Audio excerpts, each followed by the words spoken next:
Mga master, okay lang bang? Huwag niyong skip ang mga ad sa aking mga video kung okay lang mga master. Salamat sa solid na suporta po. Yon, what's up mga masters? Nandito na naman tayo sa panibagong araw, panibagong kabanata na naman ang pagsasama-samahan natin ngayon guys.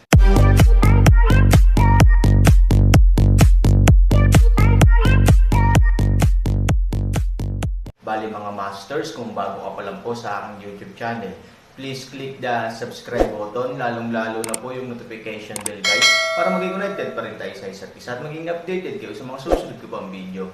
Bali mga masters, bago natin umpisahan ng kwento ay mag-shoutout po muna tayo para sa mga solid nating tagapakinig. Shoutout kay Jericho Tungake at shoutout kay Cathy De La Cruz. Yun na nga mga masters, no? Bali hindi na ito patagalin. In 3, 2, 1, let's go! Pangolin at Aaron subconsciously huwag lumampas ang luto ito. Pagkatapos umangkop sa liwanag, ang puting ilaw ay mas madilim din. Sa oras na ito, lumingon sa paligid, walang kuweba, ngunit isang fairyland. Sa paanan, sa halip na putik, bato at buhangin, may mga patong-patong ng gintong ladrilyo. Sa itaas ng ulo, hindi ito ang kurtina ng tuktok ng kuweba, kundi mga puting ulap at asol na langit. Ang 9 na batang phoenix ay nawala ang kanilang mga tunay na katawan, naging hindi mabilang na mga bituin at naghang sa kalangitan, na binabalangkas ang kanilang mga anyo ng bawat isa. Matagal nang nawala ang nakapalibot na tubig, ngunit napapalibutan ito ng fairy chi at puting ulap. Sa harap pa lang nila, ito dapat ang unang phoenix ng rebulto. Sa oras na ito ay nasira, at mayroong isang malabong gintong liwanag sa loob nito. Pagkatapos, sa gininto ang liwanag, dahan-daang lumabas ang isang gintong babae.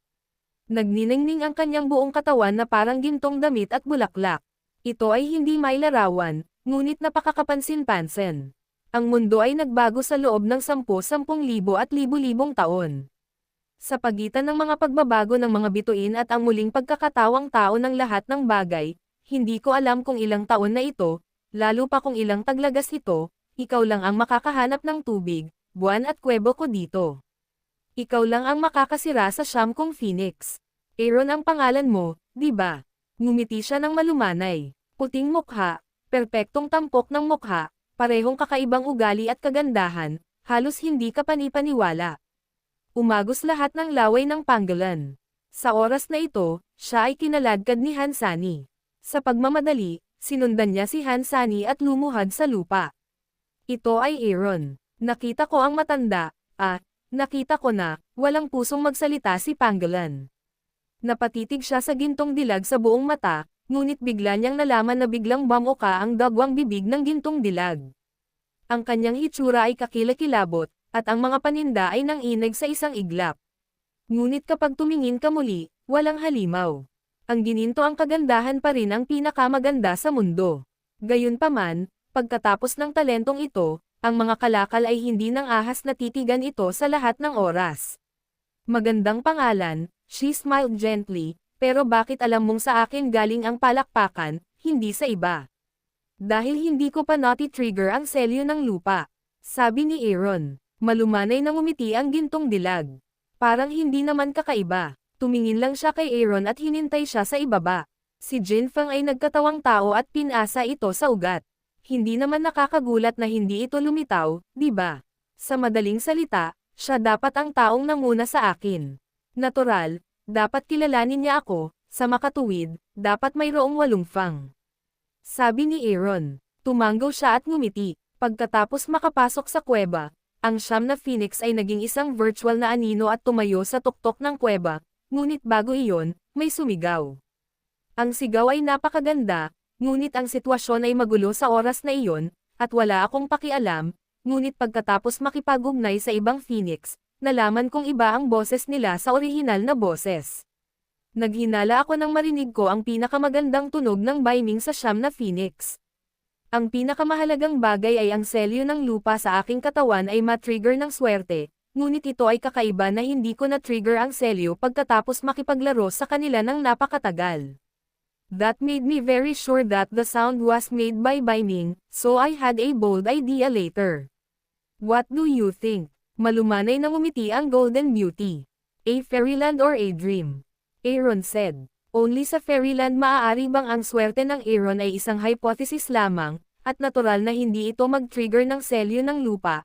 Sabi nga, ang magagandang tunog ay laging nakakaakit ng mga tao. Mula sa tunog na iyon, sa tingin ko lahat ay pumasok sa ibang kaharian.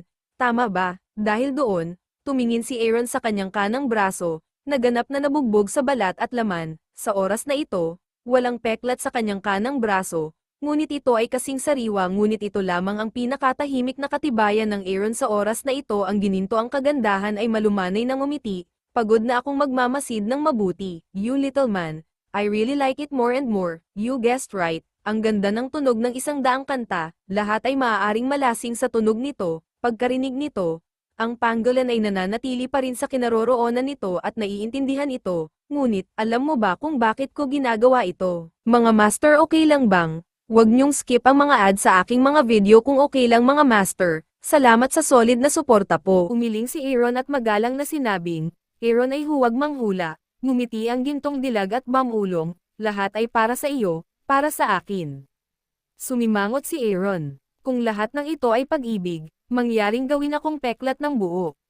Eksakto, maaari mong isipin ito bilang isang pagsubok na ehersisyo o isang palabas. Napakunot ang noo ni Aaron nang marinig ang pagsasalita.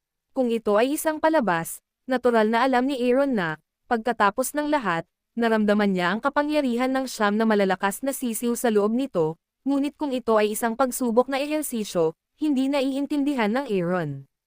Hindi mo ba talaga naiintindihan? Ang gintong dilag ay tumingin kay Aaron at mahinang nagtanong. Natigilan si Hansani, ngunit bigla siyang tila may naisip. Ang buong tao ay nagulat, Senior, hindi mo dapat, ito ay eksakto kung ano ang iniisip mo. Nang marinig ito, natigilan si Hansani, at ang buong tao ay natigilan sa kinaroroonan. Ang dreamland ni Baiming ay multo lamang ng bawat batang phoenix, at ang lakas nito ay wala pang 30% ng katawan, ngumiti siya ng malumanay. Natigilan si Pangolin, shit, kanina lang nilalaro ng mga yon yung 30% ng strength nila tapos sabi niya sa sarili niya sa depressed voice, if this 9R 100% off ang kanilang lakas, hindi tayo maaaring mamatay ng daan-daang beses. Tumango ang gininto ang kagandahan, lahat ng kanilang pinakamataas na tunay na kapangyarihan ay halos 40% ng kapangyarihan ng Phoenix, ano? Nagulat na tumayo si Pangolin, ang buong lakas, sa siyam na batang Phoenix ay katumbas ng 40% ng kapangyarihan ng Phoenix. Then, the power of the Phoenix is not against the sky to metamorphosis. Ang sorpresa ng Pangolin ay tila inaasahan ng gininto ang kagandahan, ngunit tumango lamang ito nang walang anumang matinding reaksyon. Gayunpaman, umiling si Aaron, sa Pangolin at sinenyasan siyang huwag ituloy na hindi alam ni Pangolin kung bakit, kaya tumingin siya kay Aaron ng nakakaloko, Kuya, ano ang ginagawa mo? You made a fart, shut up. Tinitigan ni Aaron ang mga paninda, ibinaba ang ulo at hindi na gumawa ng kahit anong pit noise.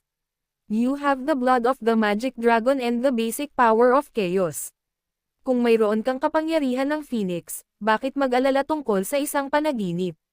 Okay lang daw na may buhok ka, sabi ng Golden Beauty at dahan-daang naglakad papunta sa mukha ni Aaron. Sa bahagyang pag-angat ng kamay niya, dahan-daang dumulas ang isang golden streamer mula sa kamay niya papunta sa Aaron. Ang katawan ni Aaron ay ginto, at isang malaking mainit na agos ang direktang napuno sa katawan ni Aaron. Maswerte ka Aaron at nakita niya ang kanyang sarili. Instinctively shaking her head, but her eyes were firm at nodded to Aaron nodded. Bahagya lang itinaas ni Aaron ang kahit ano sa oras na iyon, bigla siyang nakarinig ng tunog ng fox sa tabi niya. Tumingin siya sa likod, natigilan si Aaron. Ito, ang Pangolin na nasa tabi lang ng Aaron, dahil nalik talaga ng Aaron ang swerte niya at tinatangay ng diretsyo na parang bola daan-daang metro ang layo. Hindi ka pani-pani walang tumingin si Aaron sa kanyang mga kamay. Anong klaseng teroristang puwersa ito?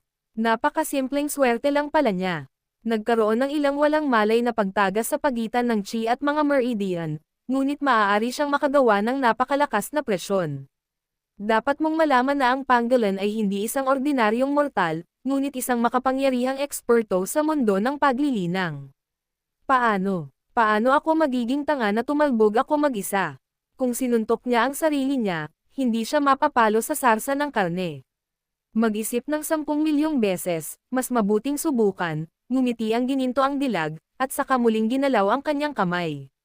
Doon, ang pangolin, na nataman lang ng Aaron, ay bumangon mula sa lupa sa sakit, isinusumpa niya ang Aaron's fucking pit goods, bayani siya noong ayaw kong atakihin ako, ngunit sa pagkakataong ito, bigla akong nataranta na biglang gaman ang aking katawan, at ang buong tao ay lumutang ng hindi maipaliwanag, sa gulat. Nilinggan ko ang paligid at nakita ko ang kumikinang na ginto sa aking katawan, sa pagbabalik tanaw, dahan-dahan akong lumilipad patungo sa Aaron. Bakit hindi mo subukan? Naalala ang sinabi ng dilag kanina, biglang nagmuni-muni ang pangolin at sumigaw kay Aaron, "Fuck, Aaron, you son of a bitch, I warned you don't mess, shit, don't come here." Storytelling channel sa YouTube. Si pangolin ay nagpupumiglas at umungal ng malakas, ngunit ang katawan nito ay palapit ng palapit sa Aaron nang hindi mapigilan.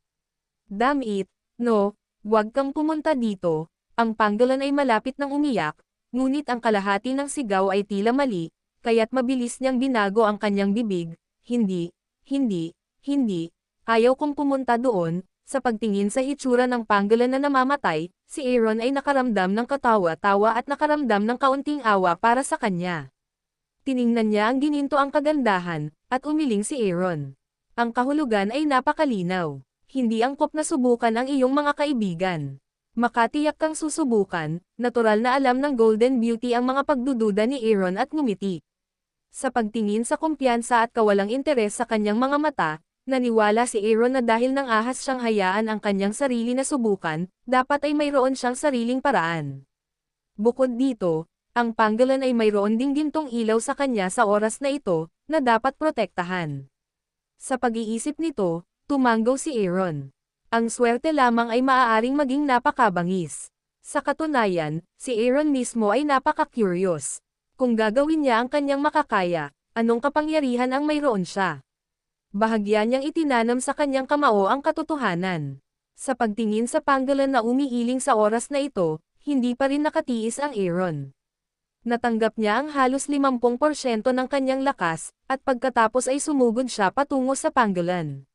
"Fuck, son of a bitch, are you special?" Nakatingin sa kamao ni Aaron, napag-alitan ang pangolin. Sabay talikod ng buong tao at diretsyong itinutok ang tinak na baluti sa kanyang likod sa Aaron. "Lola, kung hindi ka mabait, huwag mo akong sisihin sa aking kawalang katarungan. Labanan at saksakin ang iyong naputol na kamao. Anak ng asungot ka." Napag-alitan si Aaron. Ang pangolin ay araw ng aso. Nag-iwan siya ng 5 puntos para sa kanya. Ang kanyang apo ay hindi nagbibigay ng mukha. Saan kaya siya tatayo? Gayunpaman, ang 50% na puwersa ay 50% na puwersa, na sapat na. Uminom. Isang light drink, biglang sumuntok si Aaron. Boom! Sa isang malakas na ingay, biglang sumabog ang gintong liwanag sa pagitan ng malalaking kamao, na may malaking itim na gas. Ang tatlong kulay na hininga ay naging isa, at ito ay direktang dumaan patungo sa pangolin. Bang! Sa mahinang tunog, direktang tumalbog ang oras ng pangolin. "Sinusuportahan ko ang iyong ina, Aaron," umungal siya, at unti-unting papalayo ang kanyang figure. Hanggang sa naging isang liwanag na lugar. Malayo, si Aaron ay hindi lamang tumingin sa pangolin na lumilipad sa malayo, ngunit tumingin din sa kamao sa kanyang kamay. Pagkatapos sa lupa, ang Aaron ay mas ganap na hanggal. Sa lupa, may mga nagkalat na crustacean kung saan-saan, ibig sabihin. Hindi lang niya pinalipad ang pangolin, kundi sinuntok pa ang crustacean sa likod niya. No wonder sumigaw lang ang lalaking ito. Sa pag-iisip nito, biglang tumangala si Aaron at nagmamadaling habulin ang pangolin. Kung tutuusin, nawalan pa ng mga shell ang mga paninda. Hindi ko alam kung gaano sila nasaktan. Ngumiti ang Golden God Beauty, sa kabahagyang itinaas ang kamay. Hindi nagtagal, muling lumitaw ang star point at dahan-daang lumaki. Habang papalapit ang sumpa ng trademark ng pangolin, ang hugis ng mga kalakal ay nagsimulang lumaki ng lumaki hanggang sa bumagsak sa harap ng Aaron katao. Jakakite kay Aaron, walang tigil na saway si pangolin. Gayunpaman, hindi nagalit si Aaron. Sa kabaligtaran, habang tinitingnan niya ang lalaking ito, mas gusto niyang tumawa. Una, ang lalaking ito ay natural na walang dapat ikatuwa. Pangalawa, Ang itsura ng lalaking ito ngayon ay nagpapatawa. Na may kulay abo na ulo at rustic na mukha, ang likod ay orihinal na pangolin leather armor. Sa oras na ito, dahil ito ay pipi, tumingin mula sa harap hanggang sa likod, ang pangolin ay mukhang isang matandang pagong na may shell ng pagong. Sa pagtingin sa ngiti ni Aaron, ang pangolin ay mas nanlumo. Tinatawanan mo pa rin ako, maaaring hindi ako tao, ngunit Aaron ikaw ay isang tunay na aso. Napahiya si Aaron at ngumiti, pasensya na, hindi ko alam na magiging ganito kalaki ang reaksyon. Nagamit ko lang ang halos 50% ng lakas ko. Paano ko nalaman ito? 50% ng lakas ko. Ang pangolin subconsciously umungal, ngunit sa susunod na segundo, siya ay biglang napansin ng isang bagay na mali, hindi ka fucking nagyayabang, ikaw. Ginawa mo lang yan, 50% lang ang lakas. Tumanggo si Aaron, kung peke, nagyayabang ka. Galit na sagot ng pangolin. Yun na nga mga masters, no? Bali panibagong kabanata na naman yung natapos natin ngayong gabi. Muli, maraming salamat po talaga sa walang sawang suporta po sa aking YouTube channel na talagang inaabangan nyo po ang bawat upload ko po. Bali mga masters, magkita-kita ulit po tayo bukas ng gabi at ngayon po ay magpapaalam po muna tayo. Bali mga masters, bye-bye!